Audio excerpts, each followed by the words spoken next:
ಜೈ ಶ್ರೀರಾಮ್. ನಾನು Ajit Bopnalli. Welcome to Ashwavega. ಈ ಎಲ್ಲ ಕ್ಷೇತ್ರಗಳನ್ನ ತಗೊಳ್ಳಿ, ಅದು ಸಿನಿಮಾ ಆಗಿರ್ಬೋದು, ರಾಜಕೀಯ ಆಗಿರ್ಬೋದು, ಕ್ರೀಡೆ ಆಗಿರ್ಬೋದು, ಎಲ್ಲೇ ಬೇಕಾದ್ರೂ ಹೋಗಿ, ಅಲ್ಲಿ ಒಂದಿಷ್ಟು ಜನ ಭ್ರಮೆಯಲ್ಲಿ ಬದುಕ್ತಾ ಇರ್ತಾರೆ. ಅಂದ್ರೆ ತನ್ನ ಹೆಸರು ತೂಕದ್ದು ಅನ್ನೋದು ಬದುಕ್ತಾ ಇರ್ತಾರೆ. ಬಟ್ ಲೆಕ್ಕದಂತೆ ಅವ್ರ ಹೆಸರು ತೂಕದ್ದೇ, ಆದ್ರೆ ಅವರ ಗುಣ ಇರುತ್ತಲ್ಲ, ಅದು ತುಕ್ಕು ಹಿಡಿದಿದ್ದು ಅನ್ನೋದು ಅವರಿಗೆ ಗೊತ್ತಿರಲ್ಲ. ಆ ತರದ್ದೊಂದು ರಾಜಕೀಯದಲ್ಲಿ ಎಕ್ಸಾಂಪಲ್ ತಗೋಬೇಕು ಹೇಳಾದ್ರೆ ನೀವು ನೇರವಾಗಿ ಎಲ್ಲಿಗೆ ಹೋಗ್ಬೇಕು ಗೊತ್ತಾ? ಮಣಿಶಂಕರ್ ಅಯ್ಯರ್ ಮನೆಗೆ ಹೋಗ್ಬೇಕಾಗುತ್ತೆ. ಯಾಕೆಂದ್ರೆ ಅವ್ರಕ್ಕಿಂತ ತೂಕದ ಹಾಗೂ ತುಕ್ಕಿನ ವ್ಯಕ್ತಿ ಇನ್ನೊಂದು ಕಾಣ್ಲಿಕ್ಕೆ ಸಾಧ್ಯವೇ ಇಲ್ಲ. ಅವರು ಕಾಂಗ್ರೆಸ್ ಪಕ್ಷದಲ್ಲಿ ಭಯಂಕರ ತೂಕದ ವ್ಯಕ್ತಿನೇ ಆಗಿರ್ಬೋದು, ಆದ್ರೆ ಭಾರತೀಯರ ಕಣ್ಣಲ್ಲಿ ಅವರಂತ ತುಕ್ಕಿನ ಮನುಷ್ಯ ಇನ್ನೊಬ್ರು ಇಲ್ವೇ ಇಲ್ಲ. ಅವಾಗ್ಲೇ ಹೇಳಿದ್ನಲ್ಲ, ಭ್ರಮೆಯ ಬದುಕು ಅಂತ. ತಾನೊಬ್ಬ ದೊಡ್ಡ ವ್ಯಕ್ತಿ, ತಾನು ಯಾವುದೋ ಕಾಲದಲ್ಲಿ ಆಡಿದ ಮಾತು ಜನ ಇನ್ನೂ ಇಟ್ಕೊಂಡಿರ್ತಾರೆ, ಹಾಗಾಗಿ ನನ್ನನ್ನು ದ್ವೇಷ ಮಾಡ್ತಾ ಇರ್ಬೋದು. ತಾನೀಗ ರಾಜಕೀಯ ಸಂಧ್ಯಾ ಕಾಲದಲ್ಲಿ ಇದ್ದೀನಿ, ತನಗೆ ತಾನೇ ಕ್ಲೀನ್ ಚಿಟ್ ಕೊಟ್ಕೊಂಡು ಸೀದಾ ಮನೆಗೋ ಆಶ್ರಮಕ್ಕೋ ಮಠಕ್ಕೋ ಹಿಮಾಲಯಕ್ಕೋ ಹೋಗ್ಬಿಡೋಣ ಅಂತ ಪ್ಲಾನ್ ಅಲ್ಲಿ ಇರ್ತಾರೆ. ಅಂಥದ್ದೊಂದು ಕೆಲಸವನ್ನ ಮಾಡಕ್ ಹೋಗಿ ಈಗ ಎಡವಟ್ಟನ್ನ ಮೈ ಮೇಲೆ ಹಾಕೊಂಡಿದ್ದಾರೆ ಮಣಿಶಂಕರ್ ಅಯ್ಯರ್ ಅವರು. ಏನಾಯ್ತಪ್ಪ ಮ್ಯಾಟ್ರು ಅಂತ ಕೇಳಿದ್ರೆ, ರಾಜಸ್ಥಾನದ ಜೈಪುರದಲ್ಲಿ ಒಂದು ಈವೆಂಟ್ ಅನ್ನ ಮಾಡಲಾಗಿತ್ತು. ಅಂದ್ರೆ ಈ ಕಾಂಗ್ರೆಸ್ ಕಾರ್ಯಕರ್ತಗಳಿಗೆ ಒಂದು ಈವೆಂಟ್ ಅದು. ಅಲ್ಲಿ ಮಣಿಶಂಕರ್ ಅಯ್ಯರ್ ಅವರು ಬಂದು ಏನ್ ಹೇಳ್ತಾರೆ, ಅದಕ್ಕೆ ಪ್ರವಚನ ಆ ಥರದ್ದೇನೋ ಕೊಡ್ಬೇಕಾಗತ್ತೆ, ಈ ಮಾರ್ಗದರ್ಶಿ ಭಾಷಣ. ಅದರ ಸಬ್ಜೆಕ್ಟ್ ಏನು ಅಂತ ಕೇಳಿದ್ರೇನೆ ನೀವು ಅಬ್ಬಬ್ಬಾ, ಇದು ಕಾಂಗ್ರೆಸ್ ಅವರಿಗೆ ಹೇಳಿ ತಕ್ಕ ಮಾಡಿಸೋ ಸಬ್ಜೆಕ್ಟ್ ಅಂತ ಹೇಳ್ಬಿಡ್ತೀರ. ಅದರ ಸಬ್ಜೆಕ್ಟ್ ಏನ್ ಗೊತ್ತಾ? ಭವಿಷ್ಯದ ಭಾರತ, ನಕಲಿ ಹಿಂದುತ್ವ ವರ್ಸಸ್ ಜಾತ್ಯತೀತ ಭಾರತ. ಈ ತರದೊಂದು ಸಬ್ಜೆಕ್ಟ್ ಮೇಲೆ ಅವರು ಗ್ಯಾನ್ ಕೊಡಕ್ಕೆ ಹೋಗಿರ್ತಾರೆ. ಆಗ ಅವ್ರಿಗೆ ನೆನಪಾಗುತ್ತೆ, ನಾನು 2017ರಲ್ಲಿ ಅಂದ್ರೆ ಆ ಕಾಲದಲ್ಲಿ ಪ್ರಧಾನಿ ನರೇಂದ್ರ ಮೋದಿ ಅವರ ವಿರುದ್ಧ ಏನೋ ಒಂದು ಮಾತಾಡ್ಬಿಟ್ಟಿದ್ದೆ. ಆ ಮಾತಾಡಿದ್ದು ವಿವಾದ ಆಗಿತ್ತು. ವಿವಾದ ಆಗಿದ್ದು ಎಲ್ಲಾ ನ್ಯೂಸ್ ಚಾನೆಲ್ಗಳಲ್ಲಿ ರಂಗಾಗಿ ಬಂತು. ಜನ ಕೂಡ ಅಷ್ಟೇ ರಂಗಾಗಿ ಕ್ಯಾಕರಿಸಿ ಉಗಿದಿದ್ರು. ಹಾಗಾಗಿ ಅದಕ್ಕೊಂದು ಕ್ಲಾರಿಫಿಕೇಶನ್ ಕೊಟ್ಬಿಡೋಣ ಅನ್ಕೊಂಡು ಅವರಿಗೆ ನೆನಪಾಗೋಯ್ತು. ಏನಪ್ಪ ಹೇಳಿದ್ರು 2017ರಲ್ಲಿ ನರೇಂದ್ರ ಮೋದಿ ಅವರಿಗೆ ಅಂತ ಕೇಳಿದ್ರೆ, ಆ ಯಪ್ಪ ಒಬ್ಬ ಕೆಳಜಾತಿಯ ಮನುಷ್ಯ, ಅವನಿಗೆ ಅಧಿಕಾರ ಸಿಕ್ಕಿದೆ ಅನ್ನೋ ಅರ್ಥದಲ್ಲಿ ಮಾತಾಡಿದ್ರು. ಆ ಮೂಲಕ ಕೆಳಜಾತಿಯ ಎಲ್ಲರಿಗೂ ಕೂಡ ಅವಮಾನವನ್ನ ಮಾಡಿದ್ರು. ಈಗ ಒಂದು ಅವಕಾಶ ಸಿಕ್ಕಿದೆಯಲ್ಲ, ಲೆಕ್ಕದಂತೆ ಆ ಮಾತನ್ನ ಜನ ಮರ್ತೇ ಬಿಟ್ಟಿದ್ರು. ಈ ಅಪ್ಪನ್ನೇ ಕೆರ್ಕೊಂಡು ನೆನಪು ಮಾಡ್ಕೊಂಡು ಕ್ಲಾರಿಫಿಕೇಶನ್ ಕೊಡ್ಬೇಕಲ್ಲ. ಇಲ್ಲ, ನಾನು 2017ರಲ್ಲಿ ಆ ಥರ ಹೇಳಿರ್ಲಿಲ್ಲ, ಕೆಳ ಜಾತಿ ಅಂತ ನಾನು ಪದಪ್ರಯೋಗ ಮಾಡಿರ್ಲಿಲ್ಲ, ಕೆಳ ವರ್ಗ ಅಂತ ಯೂಸ್ ಮಾಡಿದ್ದೆ, ಅದು ವಿವಾದ ಆಗೋಯ್ತು, ನನ್ನ ಮೇಲೆ ಜನ ಬೇಜಾರಾಗಿರ್ತಾರೆ ಅನ್ಕೊಂಡು ಏನನ್ನೋ ತೇಪೆ ಹಚ್ಚಕ್ ಬಂದ್ರು. ಅಂದ್ರೆ ಈ ರಾಡಿ ಮಾಡದಲ್ಲಿ ಬಂದು ಒರೆಸೋದು ಅಂತಾರಲ್ಲ, ಆ ಕೆಲಸ ಮಾಡಕ್ ಬಂದ್ರು.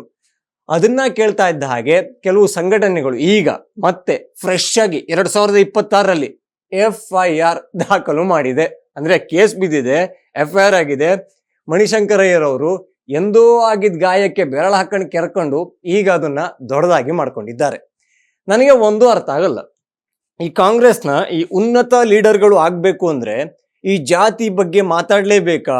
ಜಾತಿಗಳ ಮಧ್ಯ ವಿಷವನ್ನ ಹಾಕ್ಲೇಬೇಕಾ?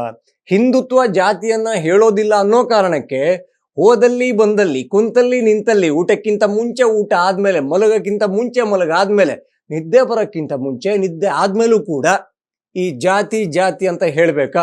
ಇದಕ್ಕೆ ಮಣಿಶಂಕರ್ ಅಯ್ಯರ್ ಅವರಿಂದ ಇನ್ಸ್ಪೈರ್ ಆಗಿ ರಾಹುಲ್ ಗಾಂಧಿ ಅವರು ಮಾತಾಡ್ತಾ ಇದ್ದಾರೋ, ಅಥವಾ ರಾಹುಲ್ ಗಾಂಧಿ ತಮ್ಮ ಪಕ್ಷದ ಯುವರಾಜ ಅಲ್ಲ, ಆ ಯಪ್ಪನ ಮಾತನ್ನ ಪಾಲಿಸ್ಲೇಬೇಕು ಅನ್ಕೊಂಡು ಈ ಯಪ್ಪ ಮಾತಾಡ್ತಾ ಇದ್ದಾರೋ ಗೊತ್ತಿಲ್ಲ. ಆದ್ರೆ ಈ ರಾಹುಲ್ ಗಾಂಧಿ ಅವರು ಕೂಡ ಮೊನ್ನೆ ಒಂದು ಪ್ರೋಗ್ರಾಮ್ ಅಲ್ಲಿ ಇದ್ರು. ಅಲ್ಲಿ ಒಂದು ಸ್ಟ್ಯಾಂಡ್ ಅಪ್ ಕಾಮಿಡಿ ಕೊಟ್ರು. ಅವರ ಕಾರ್ಯಕರ್ತರು ಕೂಡ ನಕ್ಕು ಸತ್ತೋಗಿರಬೇಕು ಅಷ್ಟೊಂದು.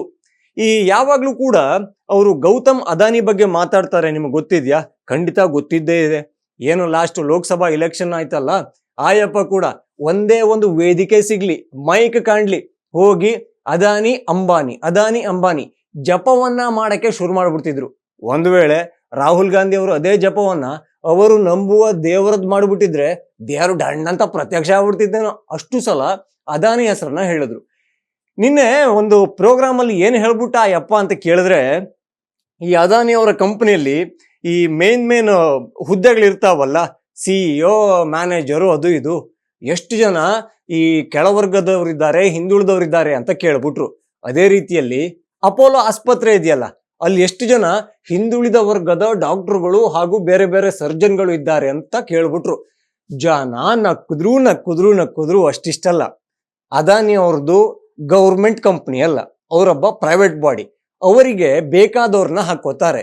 ಖಂಡಿತವಾಗಿ ಅಲ್ಲಿ ಯಾವುದೇ ರೀತಿಯಲ್ಲಿ ಜಾತಿಯನ್ನು ನೋಡಕ್ಕಾಗೋದಿಲ್ಲ. ನೀವು ಯಾವುದೇ ಜಾತಿಯವರಾಗಿರ್ಲಿ, ಅವರೊಂದಿಷ್ಟು ಎಕ್ಸಾಮ್ ಅನ್ನ ಇಟ್ಟಿರ್ತಾರೆ, ಆ ಎಕ್ಸಾಮ್ ಅನ್ನ ಪಾಸ್ ಆಗ್ಬೇಕು, ಅವ್ರದ್ದು ಇಂಟರ್ವ್ಯೂ ಇರುತ್ತೆ, ಅದನ್ನ ಪಾಸ್ ಆಗ್ತಾ ಇದ್ದಂಗೆ ಒಳಗಡೆ ಕರೆದು ಕೆಲಸವನ್ನ ಕೊಡ್ತಾರೆ. ಇದು ಆಗ್ಬೇಕಾಗಿರೋದು. ಇದೇ ಪ್ರಶ್ನೆಯನ್ನ ಜನ ವಾಪಸ್ ನಮ್ಮ ರಾಹುಲ್ ಗಾಂಧಿ ಅವರಿಗೆ ಕೇಳಕ್ಕೆ ಶುರು ಮಾಡಿದ್ರು.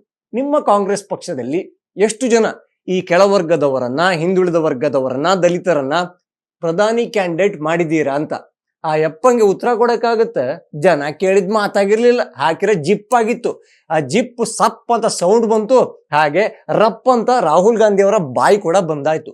ಸೊ ಹೋದಲ್ಲಿ ಬಂದಲ್ಲಿ ಜಾತಿ ಜಾತಿ ಜಾತಿ ಅಂತ ಹೇಳ್ಕೊಂಡು ಓಡಾಡ್ತಾರೋ ಈ ಕಾಂಗ್ರೆಸ್ ಅವರಿಗೆ ಅದ್ಯಾವ ಕಮಂಗಿ ಬಂದು ತೊಡೆ ಕಚ್ಚಿದ್ಯೋ ದೇವ್ರನೇ ಗೊತ್ತಿಲ್ಲ. ಬಟ್ ಜಾತಿ ಜಾತಿ ಮಧ್ಯೆ ಏನಾದ್ರೂ ತಂದು ಹಾಕ್ಬೇಕು, ಆ ಜಾತಿಯವರ ಒಂದು ಏನು ಒಂದು ಸಂಖ್ಯೆ ಇರುತ್ತಲ್ಲ, ಅದು ವೋಟ್ ಬ್ಯಾಂಕ್ ಆಗಿ ತಮ್ಮ ಜೋಳಿಗೆ ಬರಬೇಕು, ಇದೊಂದು ಆಸೆಯನ್ನ ಇಟ್ಕೊಂಡಿದ್ದಾರೆ. ಆದ್ರೆ ಹೋದಲ್ಲಿ ಬಂದಲ್ಲಿ ನಮ್ಮ ಹಿಂದೂ ಆಚರಣೆಯನ್ನ ಯಾರ ಮುಲಾಜು ಇಲ್ಲದೆ, ಅಯ್ಯಯ್ಯೋ ಅವ್ರೇನ್ ಅನ್ಕೊಂಡ್ಬಿಡ್ತಾರೋ ಅಂದ್ಕೊಳ್ದೆ ನರೇಂದ್ರ ಮೋದಿ ಅವರು ಹೋಗ್ತಾರೆ, ದೇವಸ್ಥಾನಗಳಿಗೆ ನಮಸ್ಕಾರ ಮಾಡಿ ಬರ್ತಾರೆ, ಅವರದ್ದೇನು ರಿಚುವಲ್ಸ್ ಇದೆ ಎಲ್ಲವನ್ನ ನಿರ್ಭೀತರಾಗಿ ಯಾವುದೇ ಮುಲಾಜಿಲ್ದೆ ಮಾಡ್ಕೊಂಡು ಬರ್ತಾರೆ.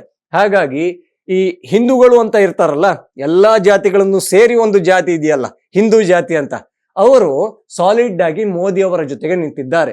ಈ ರಾಹುಲ್ ಗಾಂಧಿ ಅವರ ಜಾತಿ ಹುಚ್ಚಾಟ ಇದೇ ಮೊದಲ ಬಾರಿಗಲ್ಲ. ಸೈನ್ಯದಲ್ಲಿ ಎಷ್ಟೆಷ್ಟು ಜನ ಯಾವ್ಯಾವ ಜಾತಿಯವರಿದ್ದಾರೆ ಅಂತ ಕೇಳಿದ್ರು. ಬಜೆಟ್ ಮಂಡನೆ ದಿವಸ ನಿರ್ಮಲಾ ಸೀತಾರಾಮನ್ ಅವರು ಬಜೆಟ್ ಮಂಡನೆ ಮಾಡಕ್ಕೆ ಒಂದು ಸಮಿತಿ ಇರುತ್ತಲ್ಲ, ಅವರಿಗೆ ಹಲ್ವಾವನ್ನ ತಿನ್ಸುವ ಒಂದು ಪದ್ಧತಿ ಇದೆ. ಅದರಲ್ಲಿ ಎಷ್ಟು ಜನ OBC SC ST ಇದ್ದಾರೆ ಅಂತ ಕೇಳಿದ್ರು. ಪತ್ರಕರ್ತರು ಅವರಿಗೆ ಪ್ರಶ್ನೆ ಕೇಳಕ್ಕೆ ಮೈಕ್ ಹಿಡಿದ್ರೆ ನಿಮ್ಮ ಮೀಡಿಯಾಗಳಲ್ಲಿ ಎಷ್ಟು ಜನ ಹಿಂದುಳಿದಿದ್ದಾರೆ ಅಂತ ಕೇಳಿದ್ರು. ಸೊ ಎಲ್ಲಾ ಕಡೆ ಜಾತಿಯ ಒಂದು ರೋಗವನ್ನ ಅಂಟಿಸಿಕೊಂಡು ಬಂದಿರೋ ರಾಹುಲ್ ಗಾಂಧಿ ಅವರು ಈಗ ಅದಾನಿ ಕಂಪ್ನಿಲಿ ಎಷ್ಟು ಜನ ಅಂತ ಕೇಳ್ತಾರೆ, ಅಂಬಾನಿ ಕಂಪ್ನಿಲೂ ಒಂದ್ ದಿವಸ ಕೇಳ್ತಾರೆ, ಅಪೋಲೋದಲ್ಲೂ ಕೇಳ್ತಾರೆ, ಇನ್ನೊಂದು ಪ್ರೈವೇಟ್ ಆಸ್ಪತ್ರೆಯಲ್ಲೂ ಕೂಡ ಎಷ್ಟು ಜನ ಈ ಹಿಂದುಳಿದ ವರ್ಗದ ಡಾಕ್ಟರ್ ಇದ್ದಾರೆ ತೋರಿಸ್ರಿ ಅಂತ ಕೇಳ್ತಾರೆ. ಅಲ್ಲ, ಅವರ ಜಾತಿ ವಿಚಾರಕ್ಕೆ ಡಾಕ್ಟರ್ ಆಗ್ಬೇಕಾ ಅಥವಾ ಅವರ ಅರ್ಹತೆ ಮಾರ್ಕ್ಸು ಇದರ ವಿಚಾರಕ್ಕೆ ಡಾಕ್ಟರ್ ಆಗ್ಬೇಕಾ ಅನ್ನೋದು ನೀವು ಆಲೋಚನೆ ಮಾಡ್ಕೋಬೇಕಾಗುತ್ತೆ. ಯಾಕೆಂದ್ರೆ ಅವ್ರು ಸೇಫು. ಇದೇ ಸೋನಿಯಾ ಗಾಂಧಿ ಅವರಿಗೆ ಮೈ ಹುಷಾರಿಲ್ಲ ಅಂದಾಗ ಅವ್ರು ಎಲ್ಲಿಗೆ ಹೋಗಿದ್ರು? ಸೀದಾ ವಿಮಾನ ಹತ್ಕೊಂಡು ಲಂಡನ್ಗೆ ಹೋಗಿದ್ರು, ಅಲ್ಲಿ ಹೋಗಿ ಟ್ರೀಟ್ಮೆಂಟ್ ತಗೊಂಡ್ರು. ಇವಾಗ ನಿಮ್ದೇ ತುಂಬಾನೇ ಬಡ್ಕೋತಿರಲ್ಲ, ಇಂದಿರಾ ಗಾಂಧಿ ಕಾಲದಲ್ಲಿ ಅಷ್ಟು ಆಸ್ಪತ್ರೆ ಆಯ್ತು, ಈ ನೆಹರು ಅವರು ಅಷ್ಟು ಆಸ್ಪತ್ರೆಗೆ ಅಡಿಗಲ್ ಹಾಕಿದ್ರು ಇಂಥದ್ದೆಲ್ಲ. ಅದೇ ಆಸ್ಪತ್ರೆಯಲ್ಲಿ ಯಾವ್ಯಾವ ಜಾತಿಯ ಡಾಕ್ಟರ್ ಇದ್ದಾರೆ, ನಿಮ್ಮ ಟ್ರೀಟ್ಮೆಂಟ್ ಯಾಕೆ ಅಲ್ಲಿ ಆಗ್ತಾ ಇಲ್ಲ ಅನ್ನೋದನ್ನು ಕೂಡ ನೀವು ಆಲೋಚನೆ ಮಾಡಿ. ಹಾಗೆ ನಾವು ಜಾತೀಯತೆಯಿಂದ ಹೊರಬರೋಕೆ ಹಿಂದೂಗಳು ತುಂಬಾ ಕಷ್ಟವನ್ನ ಪಡ್ತಾ ಇದ್ದೀವಿ, ಅದರಲ್ಲಿ ಸಕ್ಸಸ್ ಅನ್ನ ಕಾಣ್ತಾ ಇದ್ದೀವಿ. ನೀವು ಮತ್ತದೇ ಶಿಲಾಯುಗಕ್ಕೆ ಹೋಗ್ತೀರಾ ಅಂದ್ರೆ ನಿಮ್ಮ ಹಣೆ ಬರಕ್ಕೆ ಹೊಣೆ ಯಾರು ಅಂತ ಕೇಳಬೇಕಾಗುತ್ತೆ. ಇನ್ನು ಯಾರೆಲ್ಲ ಅಶ್ವವೇಗ ಚಾನಲ್ನ ಸಬ್ಸ್ಕ್ರೈಬ್ ಮಾಡಿಲ್ವೋ ಈ ಕೂಡಲೇ ಆಗಿ, ಹಾಗೆ ಎಲ್ಲ ವಿಡಿಯೋಗಳಿಗಾಗಿ ಬೆಲ್ ಐಕಾನ್ ಅನ್ನ ಒತ್ತಿ. ಜೈ ಶ್ರೀರಾಮ್.